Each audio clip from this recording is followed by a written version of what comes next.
السلام علیکم ورحمۃ اللہ وبرکاتہ۔ الحمد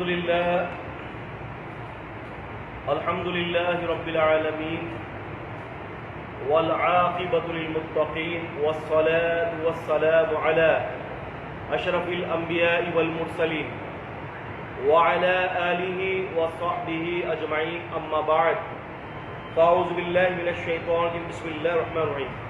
پچھلے ہفتے میرے خیال سے جو نا اس کی آواز صحیح نہیں تھی، اب میں نے والیوم کم کر دی، سیٹ ہو گئی۔ ہاں سیٹ ہو گئی وجہ سے۔ اما بعد فاعوذ باللہ من الشیطان الرجیم، بسم اللہ الرحمن الرحیم۔ باب قول النبی صلی اللہ علیہ وسلم ہلاک امتی علی یدی غیلمۃ سفہاء۔ قال محمد بن اسماعیل البخاری رحمہ اللہ تعالی قال حدثنا موسى بن اسماعیل قال حدثنا عمرو بن يحيى بن سعيد يحيى بن سعيد بن عمرو بن سعيد قال أخبرني جدي قال كنت جالسا مع أبي هريرة رضي الله تعالى عنه في مسجد النبي صلى الله عليه وسلم بالمدينة ومعنا مروان قال أبو هريرة رضي الله تعالى عنه سمعت الصادق والمصدوق صلى الله عليه وسلم يقول هلكت أمتي على يدي غلمة من قريش، فقال مروان لعنة الله عليهم غلمة، فقال أبو هريرة رضي الله تعالى عنه لو شئت أن أقول بني فلان وبني فلان لفعلت، فكنت أخرج مع جدي إلى بني مروان حين ملكوا بالشام فإذا رآهم غلمانا أحداثا قال لنا عسى هؤلاء أن يكونوا منهم، قلنا أنت أعلم۔ امام بخاری رحمہ اللہ تعالی کی صحیح بخاری سے کتاب الفتن، فتنوں کے ابواب کے حوالے سے ہم اللہ کے رسول صلی اللہ علیہ وسلم کے فرمودات کو، اللہ کے رسول صلی اللہ علیہ وسلم کی احادیث کو سن رہے ہیں۔ فتنہ پہلی جو گفتگو تھی صحیح بخاری کی، جب ہم نے کتاب الفتن شروع کی تھی، یہ غالباً کتاب الفتن کی تیسری کلاس ہے یہ، تو ہم نے اس کے اوپر بڑی ڈیٹیل کے ساتھ جو ہے وہ سمجھا تھا کہ فتنہ اس چیز کو کہتے ہیں کہ جس کے اندر آپ کی آزمائش رکھتی گئی ہے۔ اٹ مینس یوں سمجھ لیں کہ اولاد آپ کے لیے فتنہ، اللہ تبارک و تعالیٰ نے اولاد کی محبت آپ کے دل میں ڈالی، بیوی آپ کے لیے فتنہ، بیوی کی محبت آپ کے دل میں ڈال دی۔ فتنے سے مراد یہاں پر ایک آزمائش ہے، جس کے بارے میں اللہ تبارک و تعالیٰ نے قرآن مجید کے اندر فرمایا کہ وَلَنَبْلُوَنَّكُمْ بِشَيْءٍ من الخوف والجوع ونقص من الاموال والانفس والثمرات وبشر الصابرین، کہ اللہ تعالیٰ تمہیں ضرور بالضرور آزمائے گا، تمہارے جانوں کے نقصان میں، تمہارے مالوں کے نقصان میں، تمہیں پھلوں کا نقصان دے کر، مختلف چیزوں کا تمہیں نقصان دے کر تمہیں آزمائے گا۔ سورہ بقرہ کی اس آیت کے اندر پھلوں کا نقصان، پھلوں کے نقصان سے مراد تو ہم یہ سمجھ رہے ہیں کہ جی آدمی کی فصل لگ گئی اور پھل کے اوپر ایک دم سے کیڑا لگ گیا، اتنی تیز آندھی آ گئی کہ جب پھل کاٹنے کا وقت آیا، منڈی پہ لے جانے کا وقت آیا تو پھل بیکار ہو گیا۔ اور ایک پھل کا نقصان اس معنوں میں بھی لیا جا سکتا ہے کہ مثال کے طور پر آپ نے اپنی اولاد کی پرورش کی اور آپ نے اس کو دین پڑھایا، اتنا دین پڑھایا، دنیا پڑھائی، دین پڑھائی، اس قابل بنایا کہ اب وہ جب آپ بوڑھے ہو چکے ہیں کہ اب آپ کا وہ دنیا اور آخرت کا صدقہ جاریہ اور سہارا بن جائے، اس موقع پر اللہ کا حکم آتا ہے اور اللہ تعالیٰ آپ سے یہ آپ کا بیٹا لے لیتا ہے، یعنی پھل کھانے کا جب وقت آ گیا تو بیٹا چلا گیا۔ آپ سمجھ رہے؟ یہ بھی پھلوں کے نقصان میں شامل ہے۔ اور یہاں پر وَلَنَبْلُوَنَّكُمْ، سورہ بقرہ کی اس آیت میں لام کے اوپر زبر ہے اور نون مشددہ ہے، اس کا مطلب یہ بنتا ہے کہ تاکید، یعنی ایک چیز کے اندر دو تاکیدی کلمات دے دیے گئے ہیں کہ اللہ تعالیٰ تمہیں ضرور بالضرور تمہیں آزمائے گا۔ تو فتنہ جو ہے عزیزان گرامی انسان کے نفس کے اندر بھی فتنہ ہے. اب میرا فتنہ کیا ہے؟ میں مثال دے رہا ہوں کہ ابھی میں چھوٹی مثال دیتا ہوں کہ ہمیں یہ پڑھنے کے لیے آ رہا ہے. اب نفس کیا کہہ رہا ہے؟ چھوڑو نا، ہر ہفتے تو جاتے ہو، اس ہفتے کی چھٹی کر لو. کیا ہوگا؟ کچھ بھی نہیں ہوگا. پڑھائی تو چلتی رہے گی، کچھ بھی نہیں ہوگا، آرام کر لو. یار کبھی کبھی تمہارے جسم کا بھی حق ہے، سو جایا کرو. یہ میرے نفس کا فطرہ ہے. میرا نفس مجھے آزمائش میں مبتلا کر رہا ہے. آدمی نے نماز پڑھ لی، فجر کی نماز، پورے ہفتے فجر کی نماز جماعت سے پڑھی. نفس کے رہ گئے یار پورا ہفتہ 8 دن چلا گیا ہے نماز کی جماعت کے ساتھ پڑھے، اب 90 دن آرام کر لے، گھر میں پڑھ لے، کوئی بات نہیں. کبھی بچوں کی صورت فتنہ، تو کبھی مال کی. تو یہ سارے فتنے ہیں، اور ہم انہی ابواب کے اوپر نبی پاک صلی اللہ علیہ وسلم سے ہم ان باتوں کو سمجھ رہے ہیں. اور حقیقت کے اندر اس دنیا میں رہتے ہوئے اس دنیا میں فتنوں سے بچنا یہ بہت بڑا کام ہے.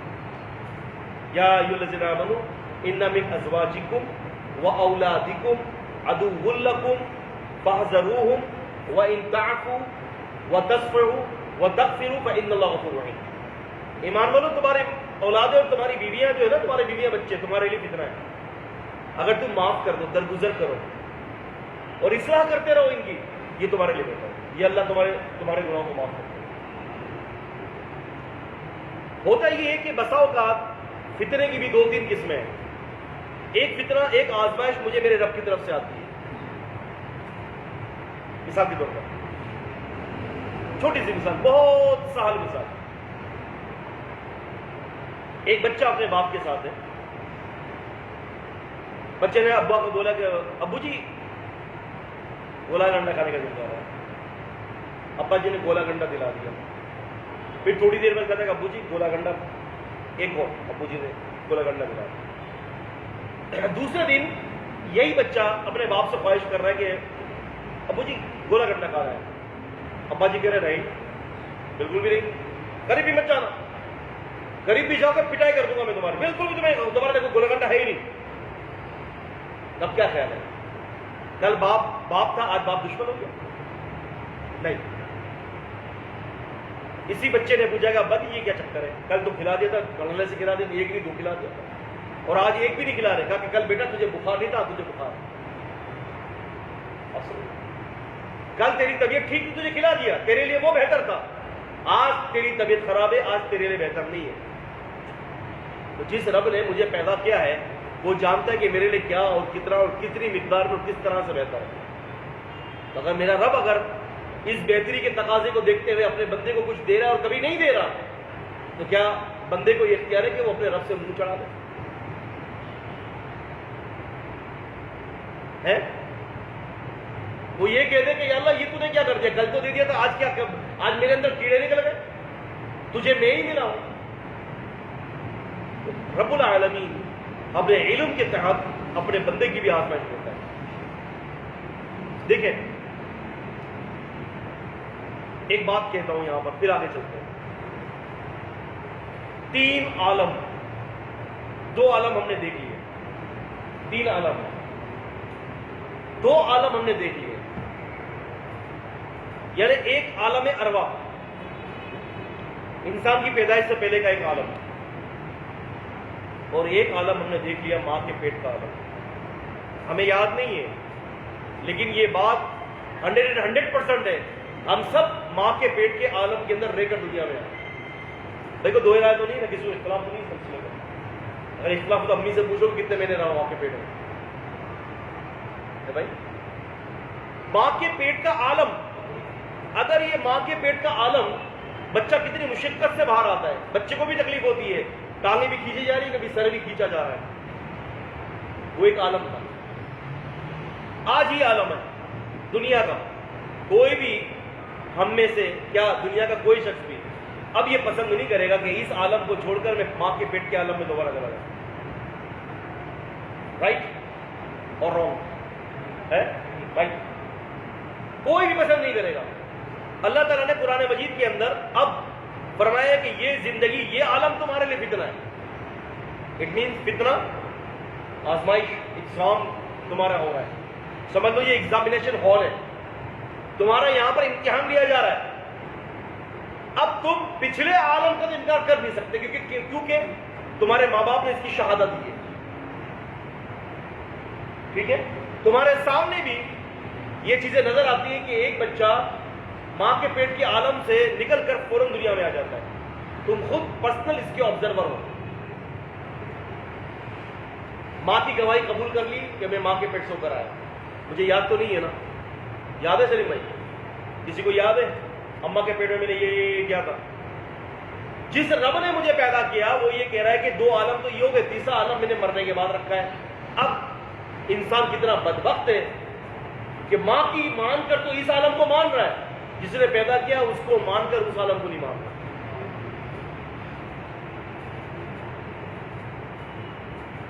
دو عالم کو مان رہا ہے.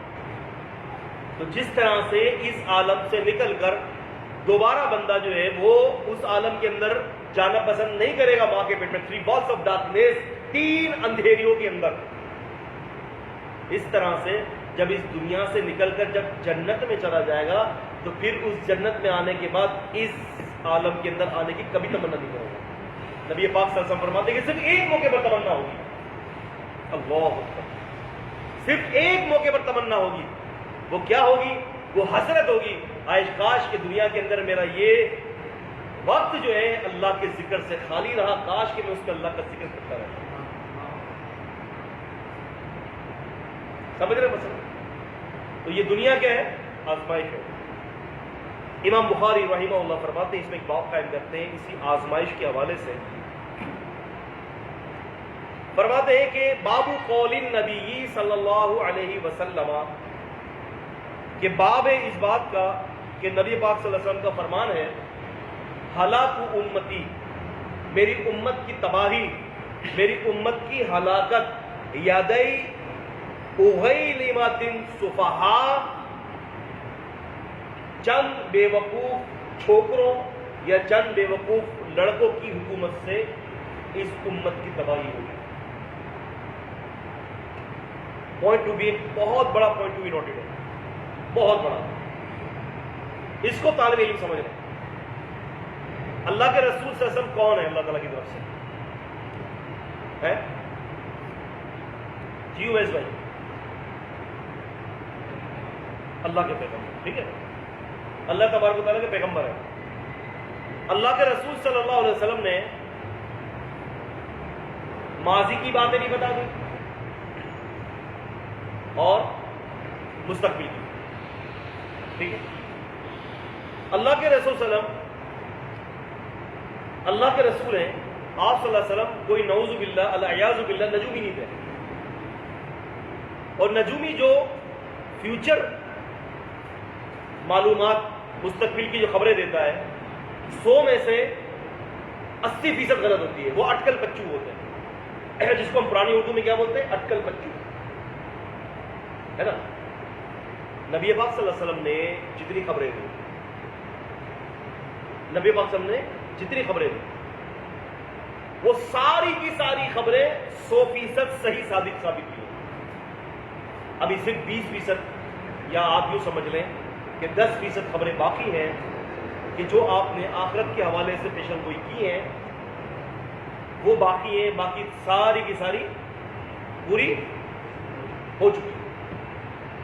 آپ میری بات سمجھ رہے ہیں؟ سارے مشکل تو بات نہیں کر رہا میں. یہ جو مجھے دیکھ رہے ہیں نا لائیو, آپ لوگوں سے مخاطب کو کوئی مشکل تو نہیں لگ رہی سمجھنے میں نا. میں یہ کہہ رہا ہوں کہ رسول اللہ صلی اللہ علیہ وسلم اللہ کے رسول صلی اللہ علیہ وسلم ہے اور آپ مستقبل کی پیشن گوئی بتاتے ہیں. نعوذ باللہ آپ کوئی جو ہے وہ نجومی نہیں تھے, آپ اللہ کے رسول تھے. وما محمد الا رسول, سورہ آل عمران سورہ نمبر 4 سورہ نمبر 3 اور آیت نمبر 44, سورہ فتح سورہ 48 آیت نمبر 29, وما محمد رسول اللہ والذین معہ اشداء علی الکفار. رسول صلی اللہ علیہ وسلم کون ہے؟ اللہ کے رسول. لیکن مسئلہ یہ ہے کہ اگر اللہ کے نبی صلی اللہ علیہ وسلم پر صرف قرآن نازل ہوا ہے، حدیث کا تصور نہیں ہے، تو پھر آپ نے اتنی ساری پیشن گوئیاں جو فرمائی ہیں وہ صحیح ثابت کیسے ہوگی؟ سمجھ رہے ہیں؟ اگر قرآن کے علاوہ کہیں بھی وہی نہیں اتری ہے، مثال کے طور پر صحیح بخاری کتاب الجہاد والسیر 7ویں جلد فتح الباری کے ساتھ انٹرنیشنل نمبرنگ کے مطابق 4435، رسول اللہ صلی اللہ علیہ وسلم فرماتے ہیں آپ صلی اللہ علیہ وسلم آخری وقت میں آپ نے فاطمہ الزہرا کو بلایا، اپنی بیٹی شہیدی کو رضی اللہ عنہا، کان میں کچھ باتیں کہیں، رونے لگ گئی۔ پھر آپ نے فرمایا کہ فاطمہ ایک اور بات تو میں کہتا ہوں، فاطمہ رضی اللہ عنہا کی کان میں پھر کچھ اور باتیں کہیں تو مسکرانے لگ گئی۔ ہماری ماں دیکھ رہی تھی، ام المومنین سیدہ عائشہ صدیقہ طاہرہ مطہرہ رضی اللہ تعالی عنہا نے فرمایا فاطمہ نبی پاک صلی اللہ علیہ وسلم نے تم سے کیا کہا تھا؟ علم کی جستجو ہوتی ہے نا، علم کی جستجو ہوتی ہے، کیا کہا تھا؟ پہلے آپ رونے لگ گئے، پھر آپ مسکرانے لگ گئے، کہا کہ اللہ کے رسول نے پہلے مجھے یہ کہا کہ فاطمہ میں اس دنیا سے جانے والا ہوں، میرے دن مکمل ہو گئے، میں رونے لگ گئی۔ اور پھر فرمایا کہ فاطمہ میرے جانے کے بعد میرے گھر والوں میں سب سے پہلے، میرے اہل بیت کے سب سے پہلے جو مجھ سے آ کر ملے گا وہ آپ ہوگی۔ تو خوشی کے بارے میں مسکرا دیا۔ اب ہوا کیا؟ نبی پاک صلی اللہ علیہ وسلم کے ربیع الاول میں آپ کی جو ہے وہ وفات ہوئی، اور رمضان مبارک کے اندر یعنی 6 مہینے کے بعد 7ویں مہینے کے اندر سیدہ فاطمہ الزہرا رضی اللہ تعالی عنہا کا انتقال ہوا، اور اہل بیت میں آپ سب سے پہلی خاتون تھی کہ جن کا انتقال سب سے پہلے ہوا، اور جو نبی پاک نے جو بشارت دی تھی، نبی پاک صلی اللہ علیہ وسلم نے جو ان کو اطلاع دی تھی، وہ 6 مہینے کے بعد وہ اطلاع صحیح ثابت ہوئی۔ اس سے پتہ چلتا ہے کہ اللہ کے رسول صلی اللہ علیہ وسلم کی پیشن گوئیاں اب کے سوا کچھ نہیں۔ یہاں پر نبی علیہ السلام نے فرمایا کہ میری امت کی تباہی چند بے وقوف لڑکوں کی حکومت کی وجہ سے ہوگی، اور حدیث پیش کرتے ہیں امام بخاری رحمۃ اللہ علیہ، کہتے ہیں حدثنا موسیٰ بن اسماعیل، ہم سے موسیٰ بن اسماعیل نے نقل کیا، ہم سے عمر بن یحییٰ بن سعید عمر بن سعید نے نقل کیا، انہوں نے کہا کہ مجھ سے میرے باپ دادا نے نقل کیا، كنت جالسا مع ابی ہریرہ رضی اللہ تعالی عنہ، کہ میں سیدنا ابو ہریرہ رضی اللہ تعالیٰ عنہ کے پاس بیٹھا تھا، اور ابو ہریرہ نے فرمایا کہ سمعت الصادق والمصدوق، صادق اور مصدوق نبی پاک صلی اللہ علیہ وسلم سے میں نے فرماتے ہوئے سنا۔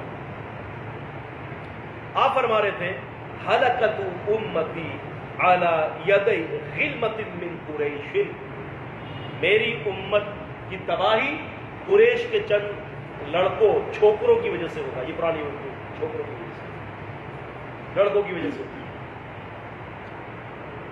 اب یہاں پر رسول اللہ صلی اللہ علیہ وسلم نے کچھ لوگوں کی وضاحت کی تھی کہ کچھ لڑکوں کی وجہ سے جو ہے امت کی تباہی ہوگی، اور اس کے بارے میں ابو ہریرہ رضی اللہ تعالیٰ عنہ کو پتہ تھا۔ مروان نے فوراً کہا کہ لعنت اللہ علیہم، کہ امت کی تباہی جن لڑکوں کی وجہ سے ہوگی ان پر اللہ لعنت کرے۔ ابو ہریرہ نے فرمایا کہ اگر میں ان کی خاندان سمیت ان کا نام بتانا چاہوں تو ان کی نشاندہی کر سکتا ہوں۔ کہتے ہیں کہ لو شئت ان اقول بنی فلان و بنی فلان لفعلت، تو میں اگر ان کا نام بتانا چاہوں تو میں ان کا نام بتا سکتا ہوں۔ وہ کون تھے، وہ کون لڑکے تھے جنہوں نے جو ہے وہ امت کو نقصان پہنچایا۔ اب یہاں پر امام بخاری رحمۃ اللہ علیہ کی جو باب ہے وہ ہے دراصل اس کا تعلق حکومتی معاملات کے ساتھ، کہ حکومتی معاملات کے ساتھ جو بندہ جب کسی حکومت کی جس سیٹ پر بیٹھتا ہے تو وسیع تجربہ ہونا چاہیے، اور وسیع تجربے کے ساتھ عقل اور بصیرت اور وسیع علم کا ہونا انتہائی کیا ہے، انتہائی ضروری ہے۔ آپ دیکھیں نا کہ اللہ تعالیٰ آپ کو بھلا کرے کہ جب بنی اسرائیل کی قوم جالوت اور طالوت کا جب مسئلہ تھا، انہوں نے کہا تھا کہ جی اپنے نبی سے کہا تھا کہ جی آپ ہمارے لیے کوئی ایسا بادشاہ مقرر کر لیں کہ جن کے ساتھ مل کر ہم لڑیں. وقال لهم نبيهم ان اللہ قد بعث لكم طالوت ملکا، اللہ پاک نے تمہارے لیے بادشاہ طالوت کو بھیجا ہے. بادشاہ طالوت کی وہاں پر خاصیت کیا تھی؟ انہوں نے کہا کہ طالوت ایک بندہ، انہوں نے کہا کہ طالوت جو ہے وہ ایک بندہ، یہ کیا بات ہے؟ اگر بادشاہ بنانا تھا تو کہ ہم میں سے تو بنانا ہے، ہم لوگ بڑے خاندان والے لوگ ہیں، بڑی چاہ و وقا ہے ہمارے پاس، مال کی کثرت ہے، ہم میں سے بنانا چاہیے تھا اللہ تعالیٰ کو. طالوت کو کیوں بنایا؟ طالوت کو کیوں بنایا؟ تو اس وقت کے نبی نے یہ فرمایا کہ اللہ تبارک و تعالیٰ نے بسطتاً فی العلم والجسم، بسطتاً فی العلم والجسم،